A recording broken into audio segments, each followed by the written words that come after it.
নামাজটা ছাড়েন না, যত পাপ করছেন করেন, আমি বলি নামাজ ছাড়েন না। ইনশাল্লাহ একদিন নামাজই আপনাকে পাপ থেকে বের করে আনবে ইনশাআল্লাহ। আর শয়তান আপনাকে হতাশ করতে চাইবে, শয়তান আপনাকে হতাশ করতে চাইবে যে তুই তো গার্লফ্রেন্ডের সাথে কথা বললি, রাতের বেলা পর্ন দেখলি, তুই তো ফ্রি মিক্সিংয়ে আছিস, তুই মাদক দ্রব্য খাচ্ছিস, তুই কাজে ফাঁকি মারিস, তুই ট্যাক্স আদায় করিস নাই, দুর্নীতি করছিস, তুই আবার নামাজ পড়বি কেন? শয়তান আপনাকে এগুলো বোঝাবে কিন্তু, যে নামাজ তো আমার শোভা পায় না, আমি তো অনেক পাপী মানুষ। এই ধোকায় পা দিবেন না। আপনি নামাজ কন্টিনিউ করতে থাকেন, ইনশাল্লাহ আল্লাহ পাক আপনাকে পাপ থেকে বের করে আনবেন ইনশাল্লাহ।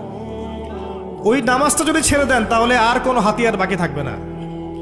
আর আপনি যত পাপ করেন না কেন মায়ুস হবেন না, মন ছোট করবেন না। আপনার একটা সেজদা, যে সেজদা আপনি চোখের পানি ঢেলে দিয়েছেন আল্লাহর কাছে, যে আল্লাহ আমার ভুলগুলো তুমি মাফ করে দাও, আমার তওবা তুমি কবুল করো, ইনশাল্লাহ দেখবেন ওই একটা